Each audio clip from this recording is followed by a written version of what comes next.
नमस्कार सभी को, स्वागत है आप सबका हमारी ऑनलाइन क्लास में। कक्षा 10वीं आज हम लोगों को पढ़ना है लेसन 7th एंगर। पार्ट का नाम है, नाम छोटा सा है लेकिन आपको याद रखना है। एंगर क्रोध है ना, द एंगर वगैरह नहीं लिखना है। कभी आपको यदि आए ऐसा एग्ज़ाम में पूछे कि पोएम का क्या नाम है तो एंगर लिखना है आपको। रिटन बाय एलिजा कुक है, नीचे पोएट का नाम लिखा होगा, हमारी पोएटेस एलिजा कुक। ठीक है, तो आप याद रखेंगे। छोटी सी पोएम है, इसमें टोटल हमें मिलेंगे 4 स्टेंजाज। मैं एक एक करके इनका ट्रांसलेशन करता हूँ, आप लोग इसको ध्यान से समझेंगे। थोड़ा सा बड़ा कर लेता हूँ, है ना, ये पर्याप्त है। ठीक है। ओह अरे, एंगर इज एन अगली थिंग। अगली मतलब होता है बदसूरत, थिंग मतलब वस्तु या चीज़। तो जो एंगर है यानी क्रोध है वो एक बदसूरत चीज़ होती है। एंड स्पॉइल्स, स्पॉइल यानी ख़राब करना, गंदा करना, the fairest face.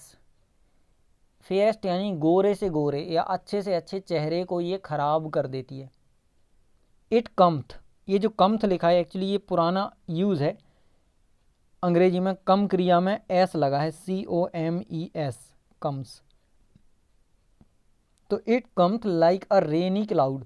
Rainy cloud मतलब बारिश वाला बादल, ऐसा बादल जो बारिश करे। और आपको पता है ऐसा जो बादल होता है वो होता है काला, ब्लैक। ठीक है, तो it cometh like a rainy cloud upon a sunny place. Sunny place मतलब धूप युक्त स्थान। धूप खिले हुए स्थान पर बारिश के काले बादलों की भांति आता है क्रोध। और क्या करता है, वो अच्छे से अच्छे चेहरे को भी बिगाड़ के रख देता है, खराब कर देता है, क्योंकि वो एक बदसूरत चीज़ है। तो क्रोध के बारे में ये पहला स्टेंजा कह रहा था हमारा। अब चलते दूसरे स्टेंजा की तरफ। वन एंग्री मोमेंट, मोमेंट मतलब क्षण। One angry moment often does, does यानी करता है, ऑफन यानी प्राय। क्या करता है, वो जो भी करता है, वाट यानी जो, वी रिपेंट फॉर ईयर्स, हमें वर्षों तक पश्चाताप करना पड़ता है। रिपेंट पश्चाताप करना, ईयर्स यानी वर्षों। कुल मिला के एक जो क्रोधी क्षण होता है वो ऐसा काम करके जाता है जिससे हमें वर्षों तक पश्चाताप करना पड़ता है। इट वर्क्स द रॉन्ग, ये ऐसा गलत करता है, द रॉन्ग ऐसा गलत करता है, वी नेवर मेक राइट, जिसको हम कभी राइट नहीं बना सकते। मेक माने बनाना, बाय सोरो दुख से, और बाय टीयर्स या आंसुओं से। मतलब दुख मना के या आंसू बहा के हम उसको राइट नहीं कर सकते, उस चीज़ को जो क्रोध के टाइम पे हमसे गड़बड़ हो गया है। ठीक है ना, तो ये हमारा दूसरा स्टेंजा था। तीसरे स्टेंजा में हम देखते हैं, लिखा है the hand of peace is frank and warm. Hand of peace, peace माने शांति। शांति क्या है, एंगर का उल्टा है क्रोध, क्रोध का उल्टा पीस, शांति। तो शांति की यहाँ पे विशेषता बताई गई है। शांति कैसी होती है, फ्रैंक होती है, वार्म होती है और सॉफ्ट होती है। फ्रैंक मतलब होता है सहज, वार्म यानी हल्का गर्म, जिससे हमें अच्छा लगता हो। जैसे अभी ठंडी के टाइम पे हल्की कोई गर्म चीज़ होती ना, वो अच्छी लगती, तो वैसे ही वार्म। हॉट माने गर्म, वो जलाने वाला गर्म होता है हॉट। ठीक है, तो वार्म यानी अच्छा लगने वाला गर्म। एंड सॉफ्ट, सॉफ्ट मतलब कोमल, मुलायम। एस जैसे कि डव्स विंग, डव्स यानी डव एक पक्षी होता है, कबूतर की प्रजाति का पक्षी डव। विंग मतलब पंख, और सॉफ्ट इतना जैसे कबूतर का पंख। ठीक, एग्जैक्ट कबूतर नहीं, कबूतर की प्रजाति का ही एक पक्षी होता है, उसको डव कहते हैं। डव साबुन में आपने देखा होगा उसका चित्र, एकदम सफ़ेद कलर का कबूतर है ना। एंड ही, और वो व्यक्ति, याद रखना अब इस लाइन को, बहुत इंपॉर्टेंट क्वेश्चन बनने वाला है यहाँ से, और इस पार्ट से 2 क्वेश्चन बहुत इंपॉर्टेंट है। तो एंड ही, और वो व्यक्ति, who क्वेल्स an angry thought. Quail माने कुचलना, ऐसा व्यक्ति जो किसी एंग्री थॉट को यानी क्रोधी विचार को कुचल देता है। Is greater than a king, वो एक राजा से भी महान है। तो याद रखना, प्रश्न पूछा जाता है who is greater than a king, तो आंसर बनेगा the person who क्वेल्स an angry thought is greater than a king. ठीक है ना, अब भी याद रख लो इसको। तो अगले और आखिरी स्टेंजा की तरफ चलते हैं, देखते हैं। एवर यानी हमेशा, रिमेंबर मतलब याद रखो, हमेशा याद रखो, इन दाई यूथ अपनी युवा अवस्था में, दाय मतलब तेरा, तेरी, तेरे, याद करो पहला part, light the lamp of thy love, तो अपनी युवा अवस्था में हमेशा याद रखो। अच्छा, बूढ़े लोगों को क्यों नहीं बोला, बच्चों को क्यों नहीं बोला, युवाओं को क्यों बोला?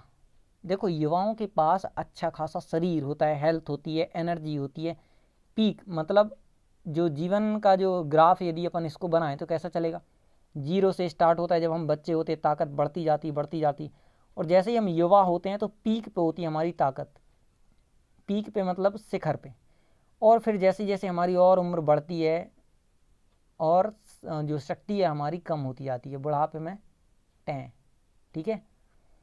तो ये जो टाइम है ना युवा अवस्था का, इसी टाइम पे ज़्यादा खून गर्म होता है, तो बोला गया कि अपनी युवा अवस्था में याद रखो क्या, दैट की ही वो व्यक्ति, हु फर्मली ट्राइज, यहाँ पे भी याद रखना, बिल्कुल राजा के जैसा क्वेश्चन है जो भी पढ़ा था, ही वो, हु जो, फर्मली यानी दृढ़तापूर्वक, ट्राइज मतलब कोशिश करता है, जो दृढ़तापूर्वक कोशिश करता है किस चीज़ की, टू कॉन्कर जीतने की, कॉन्कर माने जीतना, एंड टू रूल, रूल माने शासन करना, हिमसेल्फ यानी अपने आप पर, तो वो व्यक्ति जो दृढ़तापूर्वक कोशिश करता है या प्रयास करता है अपने आप को जीतने का और अपने आप पे शासन करने का, is noble brave and wise, वो नोबल है यानी महान है, ब्रेव है यानी साहसी है, और वाइज है मतलब बुद्धिमान है।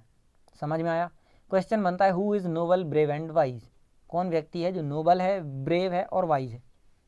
सो आंसर क्या हो जाएगा, the person who firmly tries to conquer and to rule himself is noble brave and wise. चलो चारों स्टेंजाज हो गए, एक बार पढ़ के देख लें क्या, चारों को रिपीट कर लेते एक बार हिंदी में। पहला है, अरे क्रोध एक कुरूप वस्तु है, अगली मतलब कुरूप बदसूरत, और एक सुंदर से चेहरे को बिगाड़ देता है, ये धूप युक्त स्थान पर काले बादलों के जैसे आता है, मतलब बारिश के बादलों के जैसे। अगले स्टेंजा में बोला गया कि एक जो क्रोधी क्षण है ना, वो हमसे ऐसी गलती करवाता है जिसके लिए हमें वर्षों तक पछताना पड़ता है, पश्चाताप करना पड़ता है, और क्रोध के टाइम पे ऐसा जो गलत हम करते हैं उसको कभी राइट यानी सही नहीं बना सकते, दुख से या आंसुओं से। फिर पीस के बारे में पढ़ा तीसरे स्टेंजा में कि जो पीस का जो हाथ है यानी शांति का जो हाथ है वो सरल है, सहज है और हल्का गर्म है, सॉफ्ट है जैसे डव का पंख हो, और वो व्यक्ति जो एक एंग्री थॉट को कुचल सकता है वो राजा से भी महान। अब देखो कन्फ्यूजन होता है कई बार, यहाँ पे मैं आपको अभी क्लियर कर देता हूँ। कई बार हम पूछा जाता है क्वेश्चन कि राजा से महान कौन है, तो हम उसमें लिख के आ जाते हैं जो कॉन्कर रूल हिमसेल्फ, नहीं ऐसा नहीं है, वो इधर का उधर हो जाता है कई बार। और who is noble brave and wise तो हम लिख के आ जाते हैं who quells and angry thought, नहीं। आप इससे याद रखो, क्वेल माने कुचलना, कुचलने का काम कौन करता है, ज़्यादातर राजा लोग करते हैं, ठीक है ना। अब तानाशाही दिखाते हैं ना, तो कुचलने का काम समझ लो आप, क्वेल से किंग को जोड़ दो तो नहीं भूलोगे, ठीक है ना। और ब्रेव यानी साहसी, बहादुर, बहादुर व्यक्ति क्या करता है, बहादुर व्यक्ति करता है जीतने का काम। आप कहोगे राजा भी जीता है, नहीं, आप इसको इस तरीके से ले लो, कुचलना मतलब राजा से संबंधित है, ठीक है यहाँ पे। अब बाकी आप इसको याद कर लेना, या फिर यूँ याद कर लो, ऊपर वाले में राजा है, नीचे वाले में नोबल ब्रेव एंड वाइज है, तो हमने ऊपर वाले में पढ़ा क्वेल्स और नीचे वाले में कॉन्कर। अब इतने से याद रह जाएगा, आप कर लेना जैसे हो जाए आपको, जैसे में सहूलियत हो। तो हमेशा याद रखना कि यहाँ चौथा पढ़ रहा हूँ मैं, हमेशा याद रखना आप अपनी युवावस्था में कि जो व्यक्ति दृढ़तापूर्वक कोशिश करता है, यस एक और ट्रिक, फर्म यानी होता है दृढ़, फर्मली यानी दृढ़तापूर्वक, तो जो व्यक्ति साहसी होता है वही दृढ़ होता है, ठीक है। तो यहाँ फर्मली से ब्रेव को मिला लेना, तो who firmly tries to conquer and to rule himself is noble brave and wise, जो व्यक्ति दृढ़तापूर्वक कोशिश करता है अपने आप को जीतने की और अपने आप के ऊपर शासन करने की, वो व्यक्ति नोबल है, ब्रेव है और वाइज है।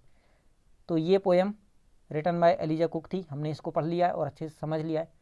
वर्ड्स की यदि मीनिंग आपको लिखना है, अबाउट द पोएम आपको पढ़ना है तो पढ़ लेना, पोएम मैंने समझा दिया। एंगर माने क्रोध, अगली मतलब क्रूप, स्पॉइल खराब करना। फेयर मतलब गोरा या स्वच्छ साफ। कम्थ यानी कम्स का रूप है। रिपेंट माने पश्चाताप करना। पीस माने शांति। डव मतलब कबूतर की प्रजाति का पक्षी, ऐसा लिखना, कबूतर मत लिखना है ना। क्वेल मतलब कुचलना। क्वेल नहीं है, क्वेल माने बटेर होता है, क्वेल है, क्वेल कुचलना। दाय मतलब तेरा तेरी तेरे। फर्मली दृढ़तापूर्वक। कॉन्कर यानी जीतना। और नोबल माने महान। ठीक है ना। तो अब हम इस पाठ को यहीं पे समाप्त करते हैं, इतना ही थे, आगे नहीं है।